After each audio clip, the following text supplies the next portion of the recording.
Welcome to Pratap classes. दोस्तों, Pratap classes के YouTube channel पर आपका स्वागत है। आज है 3 फरवरी 2024 और 3 फरवरी 2024 के जितने भी इंडिया और वर्ल्ड के जो करंट अफेयर्स के क्वेश्चन बनते हैं, आज उनका हम डिस्कशन करेंगे। पूरा वीडियो ध्यान से देखना और लास्ट में आपसे क्वेश्चन पूछूंगा जिनके जवाब आपको कमेंट बॉक्स में देना होगा। आज अपने पढ़ेंगे कि खेलो इंडिया यूथ गेम्स 2024 के अंदर सर्वाधिक पदक, 37वें सूरजकुंड अंतर्राष्ट्रीय शिल्प मेले 2024 का उद्घाटन और सूरत हवाई अड्डे को अंतर्राष्ट्रीय हवाई अड्डा घोषित किया गया। इनकी आज हम चर्चा करेंगे पूरे लेटेस्ट न्यूज के साथ। डेली आपको सुबह 7 बजे ये करंट की क्लास है मिलती है। तो सारे विद्यार्थी एक बार वीडियो को लाइक और शेयर करेंगे और जो साथी हमारे चैनल पर नहीं है तो जरूर आप चैनल को सब्सक्राइब करें और इसके पास लगे बेल आइकन का घंटा दबाएं ताकि हम जैसे वीडियो अपलोड करें उसका नोटिफिकेशन आप तक है पहुंच जाएगा। तो सभी साथियों को गुड मॉर्निंग। सबसे पहले हम कल के क्वेश्चनों को रिवाइज कर लेते हैं। 1 फरवरी 2024 को भारतीय तटरक्षक दिवस ने अपना कौन सा स्थापना दिवस मनाया? तो ये 48वां। हाल ही में चंपई सोरेन किस राज्य के नए मुख्यमंत्री बने? तो ये झारखंड के। भारतीय सेना की पहली महिला सूबेदार कौन बनी? तो वो प्रीति रजक। किस देश के पूर्व राष्ट्रपति डोनाल्ड ट्रंप को चौथी बार नोबेल शांति पुरस्कार के लिए नॉमिनेट किया गया? तो अमेरिका के। किस शहर में देश का प्रथम आईआईटी सैटेलाइट कैंपस विकसित होगा? तो ये होगा उज्जैन के अंदर। किस संगठन ने डीआरडीओ सेना भारतीय सेना के लिए मोबाइल ब्रिज सिस्टम है सर्वथा लॉन्च किया? तो ये डीआरडीओ ने। रामसर स्थल सूची में शामिल नीलगिरी में लॉन्गवुड शोला रिजर्व फॉरेस्ट और अरियालूर में कराई व्यक्ति पक्षी अभ्यारण्य ये कहाँ स्थित है? तो इनको शामिल किया गया तमिलनाडु। और कल आपको पता है 2 फरवरी को विश्व आर्द्र भूमि दिवस भी मनाया गया। हाल ही में न्यूरोलॉजिकल विकार से पीड़ित मनुष्यों के दिमाग में पहली बार चिप लगाने वाली न्यूरिक कंपनी का संबंध किससे है? तो यह एलन है मस्क से। तो ये थे कल के क्वेश्चनों का रिवाइज हमने कर दिया। डेली आपको टेस्ट मिल रहा है, इसके अंदर लाइव टेस्ट मिल रहा है, वीकली टेस्ट भी मिलता है और जनवरी मंथ का फुल टेस्ट आपको मिल चुका है। डेली पीडीएफ भी आपको इसमें जो है जनवरी मंथ की फुल पीडीएफ है वो भी आपको मिल चुकी है। बढ़िया तरीके से आप प्रिंट निकाल के आप उसका अध्ययन कर सकते हो। बाकी प्रिंट की अगर कोई समस्या है तो इस नंबर पे आप व्हाट्सएप मैसेज करके आप पीडीएफ ले सकते हो। तो स्टार्ट करें आज की क्लास। पहला क्वेश्चन देखो, हाल ही में खेलो इंडिया यूथ गेम्स 2024 के अंदर सर्वाधिक पदक किस राज्य ने जीते हैं? तो तब आपको पता है ताजा अभी 31 जनवरी को इसका फाइनल हुआ है। खेलो इंडिया यूथ गेम्स के अंदर 2024 के अंदर सर्वाधिक पदक जीते हैं महाराष्ट्र ने। किसने जीते? महाराष्ट्र ने सबसे ज्यादा पदक जीते हैं। इसके अलावा आपको पता है इसका आयोजन कहाँ पर किया गया? तमिलनाडु के अंदर 4 शहरों के अंदर खेलो इंडिया यूथ गेम्स का आयोजन हुआ और इसके अंदर सबसे सर्वाधिक पदक जीते किसने? महाराष्ट्र ने जीते हैं। देखो, खेलो इंडिया यूथ गेम्स का ये छठा संस्करण, ये याद रखना भी पूछा जा सकता है। छठा संस्करण हुआ 19 से लेकर 31 जनवरी 2024 तमिलनाडु के चेन्नई में ये संपन्न हुआ है। तो तमिलनाडु के 4 शहरों में इसका आयोजन किया गया। 19 से 31 जनवरी चले। कौन सा संस्करण? छठा संस्करण। महाराष्ट्र कुल 158 पदकों के साथ चौथी बार है इन खेलों में सबसे टॉप पर रहा। टोटल इन्होंने 57 स्वर्ण पदक जीते, फिर 48 रजत और 53 कांस्य पदक जीते हैं। तो टोटल कितने पदक जीते? टोटल 158 पदक जीते हैं इन्होंने। और टोटल इन्होंने स्वर्ण कितने जीते? 57, 48 रजत, 53 कांस्य। इसमें मेजबान तमिलनाडु 38 स्वर्ण, 20 रजत और 39 कांस्य सहित कुल 97 पदकों के साथ दूसरे स्थान पर रहा। और जबकि हरियाणा 35 स्वर्ण, 22 रजत और 46 कांस्य के साथ तीसरे स्थान पर है रहा था। यानी कि सबसे टॉप पर महाराष्ट्र, 2 नंबर पे तमिलनाडु, 3 नंबर पे हरियाणा और राजस्थान का है इसमें अंदर 5वां स्थान। तमिलनाडु के 4 शहर मेजबान थे इसके अंदर, चेन्नई, मदुरई, त्रिची और कोयम्बटूर। ये 4 शहर है, वो इन चारों शहरों ने खेलो इंडिया यूथ गेम्स की मेजबानी की थी। नेक्स्ट देखो, राष्ट्रपति द्रौपदी मुर्मू ने किस शहर में 37वें सूरजकुंड अंतर्राष्ट्रीय शिल्प मेले 2024 का उद्घाटन किया है? लगा लो इस क्वेश्चन को स्टार।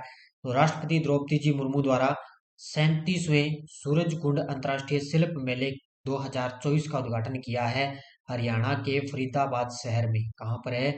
हरियाणा के फरीदाबाद शहर के अंदर राष्ट्रपति द्रौपदी जी मुर्मू जी के द्वारा 37वें सूरजकुंड अंतर्राष्ट्रीय शिल्प मेले का उद्घाटन किए। तस्वीर में आप देख सकते हो, देखो उद्घाटन करते हुए अंतर्राष्ट्रीय शिल्प मेले का। देखो, राष्ट्रपति द्रौपदी मुर्मू हरियाणा के फरीदाबाद में 37वें सूरजकुंड अंतर्राष्ट्रीय क्राफ्ट मेला 2024 का उद्घाटन किया। इस मेले में हस्तकला की समृद्ध विविधता, हथकरघा और भारत की सांस्कृतिक विरासत का प्रदर्शन किया जाएगा। और इस मेले में करीब 50 देश भाग ले रहे हैं और ये मेला 18 फरवरी तक है चलेगा, यानी कि इसका उद्घाटन हो चुका है और ये 18 फरवरी तक चलेगा। कितने देश भाग लेंगे? 50 देश।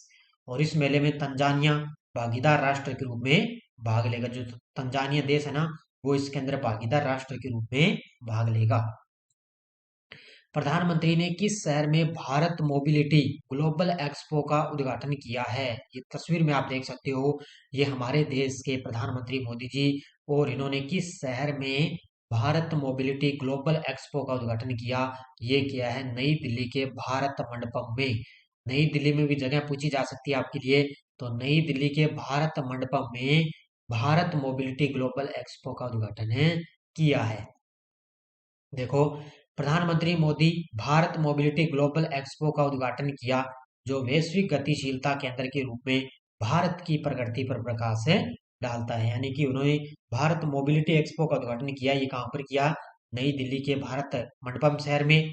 राष्ट्रीय राजधानी में 1 से 3 फरवरी तक होने वाले इस एक्सपो का उद्देश्य है गतिशीलता के वैश्विक केंद्र के रूप में भारत के उद्भव को उजागर करना। तो ये 1 से लेकर 3 फरवरी तक इस एक्सपो का उन्होंने उद्घाटन किया है। कहाँ पर है? दिल्ली शहर भारत मंडपम में। 75वें गणतंत्र दिवस परेड 2024 में राज्य श्रेणी में सर्वश्रेष्ठ झांकी का पुरस्कार किस राज्य को मिला है? तो अब की बार आपको पता है 75वां गणतंत्र दिवस मनाया गया, तो उसके अंदर 2024 के अंदर राज्य श्रेणी में अब बात आई है राज्य श्रेणी की, तो इसके अंदर सर्वश्रेष्ठ झांकी का पुरस्कार किस राज्य को मिला? ये मिला है उड़ीसा राज्य को। किस राज्य को मिला? उड़ीसा राज्य को ये पुरस्कार मिला है। देखो, 30 जनवरी 2024 को रक्षा राज्य मंत्री श्री अजय भट्ट ने 2024 की परेड के अंदर उत्कृष्ट प्रदर्शन का जश्न मनाते हुए एक समारोह में सर्वश्रेष्ठ मार्चिंग टुकड़ियों और झांकियों को सम्मानित किया है। किया किसने है? श्री अजय भट्ट ने। कब किया? ये 30 जनवरी 2024 को घोषणा हुई थी, अजय भट्ट के द्वारा ये इन झांकियों को सम्मानित किया गया। अब सर्वश्रेष्ठ झांकी राज्य या केंद्र शासित प्रदेश श्रेणी में उड़ीसा की झांकी है, जिसका विषय था विकसित भारत में महिला सशक्तिकरण और महिलाओं की प्रगति के लिए राज्य की प्रतिबद्धता को ये प्रदर्शित करती है। तो प्रथम स्थान पे उड़ीसा राज्य को ये पुरस्कार मिला है। अब राज्य की तो हमने बात कर ली, यहाँ पे उड़ीसा को मिला। इसके अलावा अगर अपने बात करें सार्वजनिक पसंद द्वारा पुरस्कार सर्वश्रेष्ठ झांकी में पूछे, तो यहाँ पर केंद्र शासित राज्य या गुजरात की थोरडो गुजरात के सीमा पर्यटन का एक वैश्विक प्रतीक झांकी को मिला है। तो वो तो मिला है राज्य श्रेणी में। और ये पूछे आपसे सार्वजनिक पसंद द्वारा पुरस्कार सर्वश्रेष्ठ झांकी का मिला है गुजरात की धोरडो गुजरात की सीमा पर्यटन का एक वैश्विक प्रतीक है, उसको ये पुरस्कार मिला है। तो दोनों अलग अलग कैटेगरी में याद रखने हैं।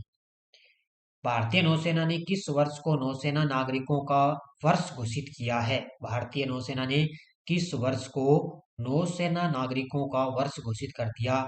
ये किया है वर्ष 2024 को। तो वर्ष 2024 का एक महीना बीत चुका है और इसी को आपको पता है नौसेना ने 2024 को नौसेना नागरिकों का वर्ष घोषित कर दिया है। 2024 को भारतीय नौसेना ने समग्र नागरिक मानव संसाधन प्रबंधन को प्राथमिकता देते हुए नौसेना नागरिकों का वर्ष घोषित किया है और इसका उद्देश्य प्रशासनिक दक्षता को बढ़ावा देना और कर्मचारी कल्याण को बढ़ावा देना है। और इसी के साथ आपको पता है भारतीय नौसेना ने तो नौसेना नागरिकों का वर्ष घोषित कर दिया। और मैंने आपको बताया था अभी संयुक्त राष्ट्र ने वर्ष 2024 को अंतर्राष्ट्रीय केमिकल्स वर्ल्ड घोषित किया, यानी कि अंतर्राष्ट्रीय ऊंट वर्ष के रूप में घोषित कर दिया 2024 को। किसने? संयुक्त राष्ट्र ने। ये अलग है। हाल ही में केंद्र सरकार ने किस हवाई अड्डे को अंतर्राष्ट्रीय एयरपोर्ट घोषित कर दिया? हाल ही में केंद्र सरकार ने किस हवाई अड्डे को अंतर्राष्ट्रीय एयरपोर्ट यानी कि अंतर्राष्ट्रीय हवाई अड्डा घोषित कर दिया। और ये कर दिया है सूरत हवाई अड्डा को। किसको कर दिया? सूरत हवाई अड्डा। कहाँ पर है ये? गुजरात के अंदर है। पहले भी दो थे अंतर्राष्ट्रीय हवाई अड्डे, लेकिन अब गुजरात के अंदर तीसरा अंतर्राष्ट्रीय हवाई अड्डा बन गया, वो है सूरत हवाई अड्डा। केंद्र सरकार ने बड़ा फैसला लेते हुए कहा कि गुजरात के सूरत हवाई अड्डे को अंतर्राष्ट्रीय हवाई अड्डा घोषित कर दिया है। इसी तरह से गुजरात को अपना तीसरा अंतर्राष्ट्रीय हवाई अड्डा मिल चुका है। तो तीसरा मिल गया, पहले दो तो थे अंतर्राष्ट्रीय, और अब ये तीसरा मिल चुका है। इससे पहले सरदार वल्लभ भाई पटेल इंटरनेशनल एयरपोर्ट है अहमदाबाद में, और राजकोट इंटरनेशनल एयरपोर्ट है अंतर्राष्ट्रीय हवाई अड्डे इसके अंदर शामिल थे। और तीसरा अंतर्राष्ट्रीय हवाई अड्डा कौन सा हो गया? सूरत अंतर्राष्ट्रीय हवाई अड्डा। हाल में तीसरी बार एशियन क्रिकेट काउंसिल का अध्यक्ष किसे चुना गया? हाल ही में तीसरी बार देखो एशियन क्रिकेट काउंसिल का अध्यक्ष बने गए हैं Jay Shah. Option number B. कौन बन गए? ये तस्वीर में आप देख सकते हो, ये तीसरी बार Jay Shah Asian cricket council के अध्यक्ष चुने गए। देखो बीसीसीआई के सचिव हैं जय शाह, उनको लगातार तीसरी बार एशियन क्रिकेट काउंसिल का अध्यक्ष के लिए उनको चुना गया। तो ये बीसीसीआई के सचिव हैं जय शाह, इनको तीसरी बार एशियन क्रिकेट काउंसिल का अध्यक्ष चुना गया। जय शाह ने दो साल के 2 टर्म पूरे कर लिए, और ये तीसरा कार्यकाल होगा जहां पर वह एसीसी के अध्यक्ष का जिम्मा संभालेंगे। यानी कि तीसरी बार इनको अध्यक्ष बना दिया। हाल में संघ लोक सेवा आयोग यूपीएससी के नए सदस्य के रूप में किसे नियुक्त किया गया? तो अब ये आपको पता है, पहले देखो ऑप्शन में सील वर्धन सिंह को कुछ दिन पहले यूपीएससी का सदस्य नियुक्त किया गया था, और इससे पहले सुमन शर्मा को नियुक्त किया गया, और ये मनोज सोनी यूपीएससी के अध्यक्ष हैं। और अब कर दिया संजय वर्मा को। किसको कर दिया? अब संजय वर्मा है वो यूपीएससी के नए सदस्य बन चुके हैं। तो इससे पहले सीलवर्धन सिंह भी बने थे, ये भी हैं, और सुमन शर्मा भी है, और वर्तमान में यूपीएससी के अध्यक्ष हैं मनोज सोनी, और संजय वर्मा हैं, ये क्या है अभी इनको यूपीएससी का नया सदस्य नियुक्त कर दिए। तस्वीर में आप देख सकते हो, ये है संजय वर्मा। पूर्व राजनीतिक संजय वर्मा को संघ लोक सेवा आयोग यूपीएससी के सदस्य के रूप में नियुक्त कर दिया, और कार्मिक मंत्रालय के अनुसार 1990 बैच के आईएफएस अधिकारी वर्मा को पद व गोपनीयता की शपथ दिलाई है। जो यूपीएससी का अध्यक्ष होता है ना मनोज सोनी, उन्होंने इनको पद और गोपनीयता की शपथ दिलाई, और इनका कार्यकाल 6 साल के लिए या 65 वर्ष की आयु प्राप्त करने तक रहेगा। तो कार्यकाल 6 वर्ष है या 65 वर्ष की आयु तक रहेगा। हाल में भारतीय दूरसंचार नियामक प्राधिकरण TRAI का अध्यक्ष किसे नियुक्त किया गया? तो भारतीय दूरसंचार नियामक प्राधिकरण का अध्यक्ष चुना गया है अनिल कुमार लोहाटी को। किसको? ये रेलवे बोर्ड के पूर्व अध्यक्ष थे ये अनिल कुमार लोहाटी। अब आपको पता है इनको भारतीय दूरसंचार नियामक प्राधिकरण का अध्यक्ष नियुक्त इनको किया गया है। ये रेलवे बोर्ड के पूर्व प्रमुख थे अनिल कुमार लोहाटी, इनको भारतीय दूरसंचार नियामक प्राधिकरण TRAI का अध्यक्ष इनको नियुक्त कर दिया। ट्राइस के पहले यानी कि इससे पहले पूर्व अध्यक्ष VD वाघेला का कार्यकाल समाप्त हो चुका है, यानी कि लगभग 2 से 3 महीने इसमें अंदर पद खाली था। अब नियुक्त कर दिया अनिल कुमार लाहौटी को। हाल में प्रशांत कुमार को किस राज्य का कार्यवाहक डीजीपी नियुक्त किया गया है? तो प्रशांत कुमार को किस राज्य का कार्यवाहक डीजीपी नियुक्त कर दिया? ये बन गए उत्तर प्रदेश की। इसके बन गए, ये तस्वीर में आप देख सकते हो, उत्तर प्रदेश के जो प्रशांत कुमार है उनको उत्तर प्रदेश का कार्यवाहक डीजीपी नियुक्त किया जा चुका है। देखो 31 जनवरी को आईपीएस विजय कुमार की रिटायरमेंट के बाद प्रशांत कुमार को उत्तर प्रदेश का कार्यवाहक डीजीपी बनाया गया है। यानी कि 31 जनवरी को विजय कुमार का जो है रिटायरमेंट हो गए, अब बन गए प्रशांत कुमार को उत्तर प्रदेश का कार्यवाहक डीजीपी बनाया जा चुका है।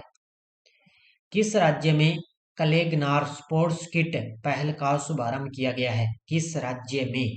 हाल ही में किस राज्य के अंदर कलेगनार स्पोर्ट्स किट पहल का शुभारंभ किया गया? ये किया गया है तमिलनाडु राज्य में। कहां पर किया गया? तमिलनाडु राज्य के अंदर कलेगनार स्पोर्ट्स किट पहल का शुभारंभ किया गया। देखो यहाँ पर देखो तमिलनाडु के युवा कल्याण और खेल विकास मंत्री उदयनिधि स्टालिन ने एक अग्रणी योजना की घोषणा की। उदयनिधि स्टालिन ने एक अग्रणी योजना की घोषणा की जिसका उद्देश्य है जमीनी स्तर पर खेल प्रतिभाओं का पोषण करना है। उन्होंने खेल और कल्याण, युवा कल्याण और खेल के विकास में ये मंत्री है उदयनिधि स्टालिन, उन्होंने ये कहा कि कलेगनार करुणानिधि के नाम पर उन्होंने एक स्पोर्ट्स किट पहल की शुरुआत की। दिवंगत कलेगनार करुणानिधि के नाम पर कलेगनार स्पोर्ट्स किट पहल का राज्य भर में 12,000 ग्राम पंचायतों को खेल किट प्रदान करने के लिए निर्धारित है। ये याद रखना है, यानी कि 12,000 ग्राम पंचायतों को खेल किट ये प्रदान है करेंगे। तो ये एक योजना स्टार्ट की है, ये अलग है। और एक योजना नई और है, देखो तमिलनाडु में उंगलई थेडी उंगल ओरिल योजना का भी उद्घाटन है हो चुका है। ये पॉइंट भी आपको याद रखना है, बस इतना याद रखना है कि तमिलनाडु में उंगलई थेडी और उंगलई ओरिल योजना का भी उद्घाटन है किया जा चुका है। हाल में विश्व आर्द्र भूमि दिवस 2024 का बनाया गया। देखो मैंने कल बताया था ना, 2 फरवरी को आपको पता है विश्व आर्द्र भूमि दिवस है बनाया जाता है। और सबसे ज्यादा जो रामसर स्थल है, कल ही मैंने आपको बताया था, अभी तमिलनाडु के अंदर सबसे ज्यादा रामसर स्थल है हो चुके हैं। टोटल भारत के अंदर अब कितने हो गए? टोटल भारत के अंदर 80 हो चुके हैं। विश्व आर्द्र भूमि दिवस वर्ल्ड वेटलैंड्स डे प्रत्येक साल यानी कि 2 फरवरी को पूरी दुनिया में मनाया जाता है। इस वर्ष विश्व आर्द्र भूमि दिवस की थीम रही है आर्द्र भूमि और मानव कल्याण। तो आर्द्र भूमि और मानव कल्याण अब की बार इसकी थीम रही। पहली बार 2 फरवरी 1997 को रामसर सम्मेलन के 16 वर्ष पूरे होने पर यह बनाया गया था। यानी कि पहली बार 2 फरवरी 1997 को रामसर सम्मेलन के 16 वर्ष पूरे होने पर यह बनाया गया था। ये खास तौर से आपको इसकी थीम याद रखनी है, आर्द्र भूमि और मानव कल्याण। ये टेलीग्राम ग्रुप है, कोई सूचना कोई लिंक आता है इसका नोटिफिकेशन सब आपको टेलीग्राम पर मिल जाती है। जो क्वेश्चन मैं आपको यस्टरडे रिवीजन करवाता हूँ वो भी टेलीग्राम पर मिल जाते हैं। पिछले वीडियो क्वेश्चन क्या था? किस संगठन द्वारा मौसम संबंधी उपग्रह इनसैट 3DS लॉन्च किया गया? इसरो के द्वारा लॉन्च किया गया। बहुत सारे विद्यार्थियों ने बड़े शानदार तरीके से जवाब दिए थे। आज लगता है मैं आपके लिए लगभग 4 बजे तक इसकी अलग से क्लास में आपको प्रोवाइड करवाऊंगा, जितने भी परीक्षण किए जा चुके हैं। ट्रांसपेरेंसी इंटरनेशनल का भ्रष्टाचार धारणा सूचकांक में 180 देशों की सूची में भारत कौन से स्थान पर है? 85वें, 90, 99 या 93? इसका जवाब आपको कमेंट बॉक्स में देना है। तो ये आज की अपनी थी क्लास। बाकी आपको लगातार टेस्ट सीरीज दी जा रही है। जनरल साइंस की अपनी टेस्ट सीरीज चल रही है, इसमें खूब सारे टेस्ट डाल दिए। इसके अलावा फर्स्ट ग्रेड स्कूल व्याख्याता की टेस्ट सीरीज चल रही है। इसके अंदर जनवरी मंथ का टेस्ट मिल गया। जो आपको भारत राजस्थान का युद्ध अभ्यास मैंने वीडियो दिया था उसका टेस्ट मिल गया। अब खेल परिदृश्य का इसके अंदर टेस्ट आपको मिलने वाला है। और इसके अलावा इंडियन पॉलिटी की टेस्ट सीरीज है। और इसके अलावा अपनी एनसीईआरटी बुक की टेस्ट सीरीज है, राजस्थान पुलिस है, संगणक की टेस्ट सीरीज चल रही है, राजस्थान जूनियर अकाउंटेंट की है। और पूरे साल की ये वार्षिक करंट आपको मिल रही है, जिसके अंदर आपको डेली टेस्ट मिलता है। बाकी आपको फर्स्ट ग्रेड वगैरह है, इंडियन पॉलिटी है और जनरल साइंस की टेस्ट सीरीज चल रही है। तो सारे विद्यार्थी वीडियो को एक बार जाते जाते लाइक शेयर करते रहना। धन्यवाद। जय हिंद, जय भारत।